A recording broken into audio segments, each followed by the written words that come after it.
అందరికీ నమస్తే అండి. Welcome to my channel. ఈరోజు మనం ఆర్ఆర్బీ రైల్వే నుంచి ఒక మంచి నోటిఫికేషన్ అనేది రావడం జరిగిందండి ఎన్టీపీసీ నుంచి. ఆ నోటిఫికేషన్ సంబంధించినటువంటి వివరాలన్నీ కూడాను ఈ వీడియోలో మనం క్లియర్‌గా తెలుసుకునే ట్రై చేద్దాం. మనకి ఎన్ని వేకెన్సీస్ ఉన్నాయి, మనకి ఏజ్ లిమిట్ ఎంత ఉంటుంది, అదేవిధంగా అప్లికేషన్ ఫీజు ఎలా ఉంటుంది, మనకి ఏ పోస్ట్‌కి ఎన్నెన్ని పోస్టులని మనం రిలీజ్ చేయడం జరిగింది, ఇవన్నీ కూడాను ఈ వీడియోలో క్లియర్‌గా తెలుసుకునే ట్రై చేద్దాం. ఈ వీడియోని ఎక్కడ స్కిప్ చేయకుండా పూర్తిగా చూసేయడానికి ట్రై చేయండి. ఓకేనా? ఫస్ట్ మనం ఇక్కడ డీటెయిల్స్ ఇక్కడ చూసుకున్నట్టయితే వాట్ ఈస్ ఆర్ఆర్బి ఎన్టీపీసీ అంటే ఈ ఆర్ఆర్బి రైల్వే రిక్రూట్మెంట్ బోర్డులో ఎన్టీపీసీ అంటే ఏంటి? ఎన్టీపీసీ అంటే నాన్ టెక్నికల్ పాపులర్ కేటగిరీ కింద వస్తున్నాయి అన్నమాట ఈ పోస్టులన్నీ కూడాను. దీంట్లో మనకి ఎలాంటి పోస్టులు ఇచ్చినారు, ఎలాంటి పోస్టులకు మనం ఇవన్నీ కూడా క్లియర్ గా తెలుసుకునే ట్రై చేద్దాం. దీనికి వచ్చేసి మనకు గ్రాడ్యుయేట్ అండ్ 12th అంటే ఇంటర్మీడియట్ లెవెల్లో మనకి పోస్టులు అనేవి రిలీజ్ చేస్తున్నారు అనమాట. టెక్నికల్ బ్యాక్గ్రౌండ్ కాకుండా నాన్ టెక్నికల్ బ్యాక్గ్రౌండ్ వాళ్ళకి ఈ పోస్టులు అనేది రిలీజ్ చేయడం జరిగింది. ఎవ్రీ ఇయర్ అనేది మనకి నోటిఫికేషన్ అనేది రావడం జరుగుతూ ఉంటుంది. ఈ సంవత్సరం కూడా మనకి రిలీజ్ చేశారు. ఓకేనా?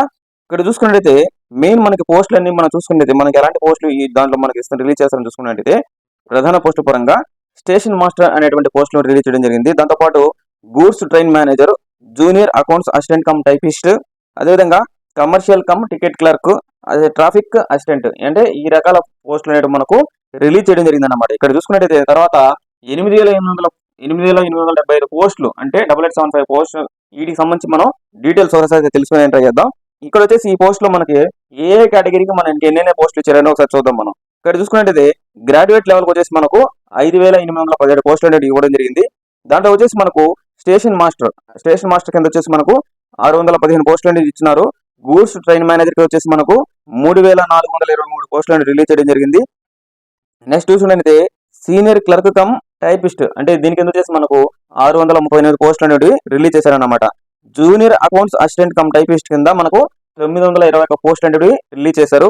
దాని తర్వాత చూసుకుంటే కమర్షియల్ కమ్ టికెట్ సూపర్వైజర్ కింద చూసుకున్నట్టయితే మనకు 161 పోస్టులు అనేవి రిలీజ్ చేయడం జరిగింది.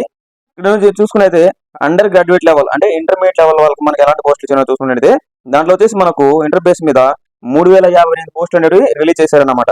దీంట్లో వచ్చేసి కమర్షియల్ కమ్ టికెట్ క్లర్క్ వచ్చేసి 2,424 పోస్టులు రిలీజ్ చేస్తున్నారు. దాని తర్వాత జూనియర్ క్లర్క్ కమ్ టైపిస్ట్ వచ్చేసి మనకు 163 పోస్టులు రిలీజ్ చేయడం జరిగింది. తర్వాత అకౌంట్స్ కమ్ టైపిస్ట్ కింద వచ్చేసి మనకు అకౌంట్స్ క్లర్క్ కమ్ టైపిస్ట్ కింద వచ్చేసి 394 పోస్టులు రిలీజ్ చేయడం జరిగింది. దాని తర్వాత వచ్చేసి ట్రైన్స్ క్లర్క్ వచ్చేసి మనకు 77 పోస్టులు అనేవి రిలీజ్ చేశారన్నమాట. ఈ విధంగా మనకు కేటగిరీ వైజ్ గా మనకు పోస్టులు అనేవి రిలీజ్ చేయడం జరిగింది. ఓకేనా? మీరు ఈ ఎవరైతే ఇంటర్ అండ్ డిగ్రీ ఉన్నారో వాళ్ళందరూ కూడా అప్లై చేసుకునే ట్రై చేయండి. ఓకేనా? ఇక నెక్స్ట్ చూసుకున్నైతే 3 పాయింట్ ఇక్కడ చూసుకున్నట్లయితే ఏజ్ లిమిట్ అండ్ ఎలిజిబిలిటీ అంటే ఏజ్ ఎంత ఉండాలి, దానికి మా దగ్గరగా మనకు ఎలిజిబిలిటీ ఏమి ఉండాలి అన్ని కూడా ఒకసారి తెలుసుకునే ట్రై చేద్దాం. ఇక్కడ ఏజ్ లిమిట్ విషయానికి వచ్చినట్లయితే గ్రాడ్యుయేట్ లెవెల్ అయితే అప్లై చేస్తున్నారో వాళ్ళకి వచ్చేసి మనకు అంటే డిగ్రీ లెవెల్ ఎవరైతే ఉన్నారో వాళ్ళకి 18 సంవత్సరాల నుంచి 36 సంవత్సరాలు అయితే మనకు ఏజ్ లిమిట్ ఇచ్చినారు. ఓకేనా? ఇంటర్ లెవెల్ వచ్చేసి మనకు అండర్ గ్రాడ్యుయేట్ లెవెల్ వచ్చేసి మనకు 18 సంవత్సరాల నుంచి 33 సంవత్సరాల నుంచి ఇవ్వడం జరిగింది. దాంతోపాటు అడిషనల్ గా మనకి ఏజ్ లిమిట్ ఏదైతే ఉందో అడిషనల్ గా ఎస్సీ ఎస్టీ బీసీ కేటగిరీకి సంబంధించి ఏజ్ లిమిట్ ఏదైతే ఉందో ఇవన్నీ కూడా మనకు ఈ పోస్టులు అయితే వర్తిస్తాయన్నమాట. ఓకేనా? నెక్స్ట్ చూసుకుంటే ఇక్కడ selection process and age limit application fee విషయానికి వచ్చినట్టయితే selection process and application fee ఈ విధంగా ఎలా సెలెక్ట్ చేస్తారో అప్లికేషన్ ఫీజు ఒకసారి చూద్దాం మనం. దీంట్లో వచ్చేసి సెలక్షన్ ప్రాసెస్ విషయానికి వచ్చినట్టయితే మనకు సిబిటి స్టేజ్ 1 ఆన్లైన్ ఎగ్జామ్ ద్వారా మనకి జరుగుతుంది అనమాట. దాంట్లో క్వాలిఫై అయిన వాళ్ళకి సిబిటి స్టేజ్ 2 అనేది మనకు ఆన్లైన్ టెస్ట్ జరుగుతుంది అనమాట. ఇది కూడాను ఈ టెస్ట్ కూడా మనకి క్వాలిఫై అవ్వాల్సి వస్తుంది. దాని తర్వాత స్కిల్ టెస్ట్, టైపింగ్ టెస్ట్ అనేది ఉంటుంది అనమాట. దాని తర్వాత డాక్యుమెంట్ వెరిఫికేషన్, లాస్ట్ లో వచ్చేసి మనకు మెడికల్ ఎగ్జామ్ కూడా మనకు ఉంటుందన్నమాట. ఓకేనా? ఈ విధంగా మనకు స్టేజ్ వైజ్ మనకి ఎగ్జామ్స్ అనేవి జరిగే అవకాశాలు ఉన్నాయి. అప్లికేషన్ ఫీజు విషయానికి వచ్చినట్టు మనకు ఈ ఎగ్జామ్స్ మనం అప్లై చేయడానికి అప్లికేషన్ ఫీజు వివరాలకు వచ్చినట్టయితే మనకు వచ్చేసి జనరల్ కేటగిరీ, ఓబీసీ, అదేవిధంగా ఈడబ్ల్యూఎస్ కేటగిరీ ఎవరైతే ఉన్నారో వాళ్ళందరికీ కూడాను 500 రూపాయలు అనేది మనకు ఎగ్జామినేషన్ ఫీజు అయితే ఇవ్వడం జరిగింది. దాని తర్వాత వచ్చి మనకు ఎస్సీ ఎస్టీ ఎవరైతే ఫిజికల్ హ్యాండిక్యాప్ ఉన్నారో అట్లాంటి వాళ్ళని ఉమెన్ కావచ్చు, ఎక్స్ సర్వీస్ మ్యాన్ కావచ్చు, వీళ్ళందరికీ కూడా మనకు 250 రూపీస్ అనేది 250 రూపాయలు అనేది మనకు ఎగ్జామినేషన్ ఫీజు అయితే ఇచ్చినారనమాట. మనం ఈ యొక్క జాబ్ కి అప్లై చేయాలంటే ఈ యొక్క ఫీజు అనేది మనం ఆన్లైన్ ద్వారా కావచ్చు, లేకపోతే నెట్ బ్యాంకింగ్ ద్వారా కావచ్చు, క్రెడిట్ కార్డు, డెబిట్ కార్డు, ఈ విధంగా ఏదే విధంగా మనం ఈ అమౌంట్ అనేది చెల్లించాల్సి వస్తుంది. ఓకేనా?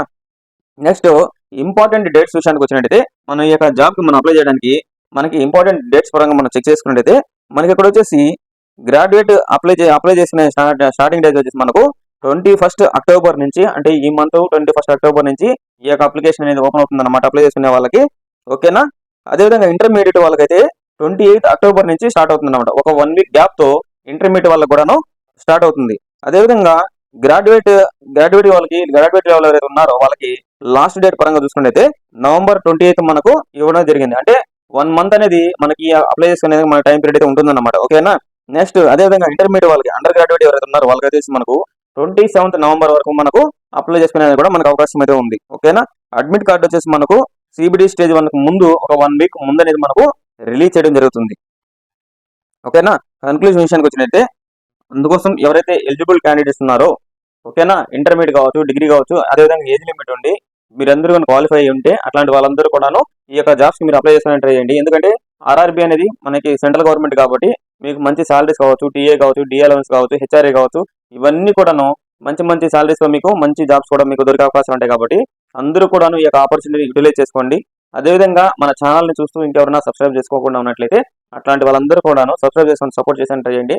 ఇదేవిధంగా మన ఛానల్లో మంచి మంచి గవర్నమెంట్ స్కీమ్స్ కావచ్చు, అదేవిధంగా మంచి మంచి జాబ్ నోటిఫికేషన్ అన్ని కూడా మీకు నోటిఫికేషన్ రూపంలో రావడం జరుగుతుంటుంది అనమాట. ఓకేనా. Thank you. జై హింద్.